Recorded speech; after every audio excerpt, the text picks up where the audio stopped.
உனக்கு நான் எத்தனை நீ சொல்ற உன் கரியர் முக்கியம். இந்த அளவுக்கு நிக்க வச்சது ரொம்ப பெரிய தப்பு சார். நண்பர்கள் அனைவருக்கும் வணக்கம். இன்னைக்கான தேர்ட் ப்ரோமோவை ரிலீஸ் பண்ணிட்டாங்க. செகண்ட் ப்ரோமோவை எங்க முடிச்சாங்களோ அங்க இருந்து தான் இந்த தேர்ட் ப்ரோமோவை ஆரம்பிச்சிருக்காங்க.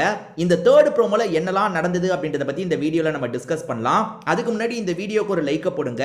ரெக்வஸ்டா தான் இந்த விஷயத்தை கேட்கிறேன். நீங்க லைக் போட்டீங்கன்னா இந்த வீடியோ பூஸ்ட் ஆகிறதுக்கு ஹெல்ப்ஃபுல்லா இருக்கும். ஸோ தயவு செஞ்சு பார்க்குறவங்க ஒரு லைக் போடாம இருக்கீங்கன்னா ஒரு லைக்கை மட்டும் போட்டு கண்டினியூ பண்ணுங்க.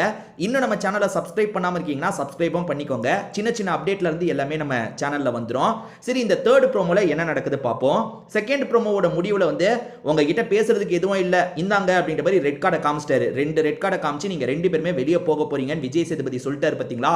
அதை பார்த்தோன்னா ஆடியன்ஸ் பயங்கரமா கொண்டாடுறாங்க. அதாவது அங்க பாக்குற ஆடியன்ஸ் இருக்காங்கல்ல, பயங்கரமா கொண்டாடிட்டு இருக்காங்க.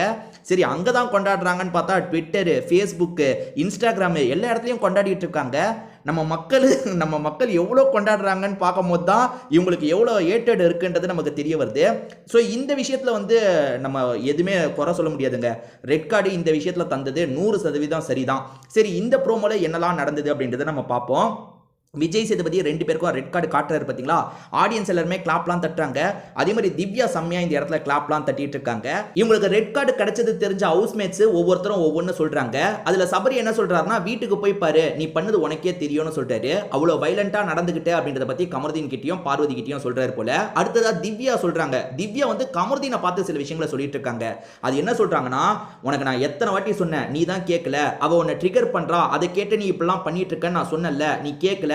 உனக்கு கரியர் இருக்குன்ற மாதிரிலாம் நான் அட்வைஸ் பண்ணேன் அப்படின்ற மாதிரிலாம் சொல்லிட்டு இருக்காங்க. ஸோ இவங்க வந்து பார்வதி பேச்சை கேட்டு தான் இவன் இப்படி பண்ணிட்டான்ற மாதிரி சொல்றாங்க. ஆனால் அதை ஏற்றுக்க முடியாதுங்க. ஏன்னா பார்வதி பண்ணதும் தப்பு, இவன் பண்ணதுமே தப்பு. பார்வதி இல்லைனாலும் இவன் தப்பு பண்ணக்கூடியவன் தான். ஒன்றும் இல்லை, கொஞ்ச நாள் முன்னாடி பார்வதி கிட்டேயே இவன் அதை தானே பண்ணான். ஸோ இவன் வந்து கோவத்தை கண்ட்ரோல் பண்ண முடியல, அதனால இந்த அளவுக்கு பண்ணிட்டான். ஸோ ரெண்டு பேர் மேலேயும் தான் தப்பு. இவன் வந்து நல்லவன், பார்வதி தான் கெட்டவங்க, இல்லை பார்வதி நல்லவங்க, இவன் தான் கெட்டவன்லாம் இல்லை. ரெண்டு பேருமே தப்பு பண்ணாங்க. அதை தாண்டி கானா வினோத் ஒன்று சொல்றாரு. என்ன சொல்றாருன்னா, இந்த அளவுக்கு வந்ததுக்கு, அதாவது இந்த ரெட் கார்டு தர அளவுக்கு வந்ததுக்கு யார் தெரியுமா காரணம் அப்படின்ற மாதிரி பக்கத்தில் இருக்க பார்வதியை காட்டுறாரு. இவருமே என்ன சொல்றாரு, பார்வதி தான் இதுக்கு மெயின் காரணம், கமருதீனுக்கு ஒண்ணுமே தெரியாதுன்ற மாதிரி கொண்டு வராரு. அதெல்லாம் கிடையாது. கமருதீனும் ரொம்ப ரொம்ப வைலண்டான ஆளுங்க. ஸ்டார்டிங்ல இருந்து நீங்க பாருங்க, நீங்க ஆதிரை கூட ஏற்பட்ட சண்டையாகட்டும், அரோரா கூட சண்டையாகட்டும், பார்வதி கூட சண்டையாகட்டும், எல்லாரு கூடயும் ரொம்ப வைலண்டா தான் இவன் நடந்துட்டு இருக்கான்.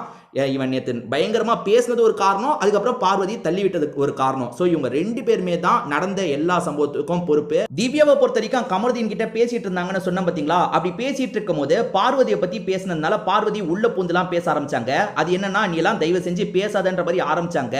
ஆனா திவ்யா இருக்காங்கல்ல, வெளுன்ற மாதிரி பார்வதியை வெளுத்து விட்டுட்டாங்க. ஆக்சுவலா நேத்து கார்லயும் அப்படிதான் பண்ணாங்க. பார்வதி, நீ எல்லாம் எப்படி பேசுற, இவ்வளவு ஒரு விஷயத்த பண்ணிட்டு எப்படி பேசுறன்ற மாதிரி பேச விடாம அடின்னு அடிச்சாங்க. அதே மாதிரி போகும்போதும் பார்வதி அவங்க கிட்ட அடி வாங்குறாங்க. கமருதீன் எப்படி நின்னுட்டு இருக்கான், எல்லாம் முடிஞ்சிருச்சு. ஏன்னா நீங்க பண்ணது தப்புன்றது ப்ரூவ் ஆயிருச்சு, உங்களுக்கு ரெட் கார்டும் தந்தாச்சு. இதுக்கப்புறம் என்னத்தை பேச போறீங்க, என்னத்தை இவங்க கிட்ட சண்டை போட போறீங்க?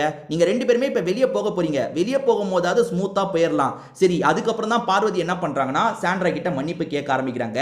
நான் பண்ணது ரொம்ப ரொம்ப பெரிய தப்பு, என்ன மன்னிச்சிரு சாண்ட்ரா. வாழ்க்கையில என்னைக்குமே இந்த விஷயத்தை நான் மறக்க மாட்டேன். இது எனக்கு ஒரு படிப்பினையா இருக்கும். அந்த அளவுக்கு நான் வந்து புரிஞ்சுக்கிட்டேன், என்ன மன்னிச்சிரு அப்படின்ற மாதிரிலாம் கையை குப்பி மன்னிப்பு கேட்டுட்டு இருக்காங்க. இல்ல கமருதீன் ஒரு ஸ்டெப் முன்னாடி போயிட்டாரு. என்ன பண்ணிட்டாருன்னா, காலில் போய் விழுந்துட்டாரு. அதாவது சாண்ட்ரா அங்க உட்காந்துட்டு இருக்காங்கல்ல, சாண்ட்ரா அழுதுட்டு இருக்காங்க, அவங்க காலில் விழுறதுக்காக போயிட்டாரு. வேணான்ற மாதிரிலாம் அவங்க சொல்றாங்க போல. ஏன்னா சவுண்டு குத்துக்கிட்டே இருக்காங்க, அழுதுகிட்டே இருக்காங்க. ஆனா கமருதீன் என்ன பண்ணிட்டாரு, அவங்க காலிலேயே போய் விழுந்துட்டாரு. ஸோ இதுதாங்க சொல்றது, ஒரு விஷயத்த பண்றதுக்கு முன்னாடி எத்தனை வாட்டி யோசிக்கணும். நம்ம ரொம்ப பொறுமே, அதாவது ஓரளவுக்கு அவங்க திட்டும் போது இவன் பதிலுக்கு திட்டி இருந்தா பிரச்சனை வந்திருக்காது. அதாவது அவங்க கிண்டல் பண்ணி பேசும்போது இவன் கிண்டல் பண்ணி பேசியிருந்தா பிரச்சனை வந்திருக்காது. கல்யாணம் காமம் இல்லாம தான் குழந்தை பெத்தீங்களா, குழந்தை இழந்தன்னு எவ்வளவு தேவையில்லாம பேசினா. அப்படி பேசும்போதே தோண வேணாம், ஐயோ நம்ம ரொம்ப ஓவரா போறோம், நம்ம கொஞ்சம் குறைச்சிக்கணும்லாம் கண்ட்ரோல் பண்ணோம்ல. அதை இவன் இப்பயும் கத்துக்கலங்க. ஏன்னா பிக் பாஸ்ல இருந்து வெளியே போகும்போது கத்துக்கிட்டு போயிருந்தா கூட பரவாயில்ல, இவன் இன்னமும் அந்த விஷயத்தை கத்துக்கல. இதுக்கப்புறமும் பிரச்சனை வந்தா இவன் 4 வார்த்தையை விடுவான், அதுக்கப்புறம் அவங்க கிட்ட சாரி கேட்பான். இவன் சாரி கேட்டோன்னா அவங்க மன்னிச்சிடணும். இப்ப சாரி கேட்கறான், எப்படி அது சரியாகும்? விட்ட வார்த்தை எல்லாமே கணக்கு தானே. அவ்வளோ வார்த்தையை விட்டுருக்காங்க. ஸோ இப்போ போகும்போது வந்து காலில் விழுந்து மன்னிப்புலாம் கேட்டு இங்கேருந்து கிளம்புறான் போல. ஸோ அவள் தான் ரெண்டு பேருமே கிளம்பிட்டாங்க. பயங்கரமாக எல்லாருமே கொண்டாடுறதை பார்க்க முடியுது.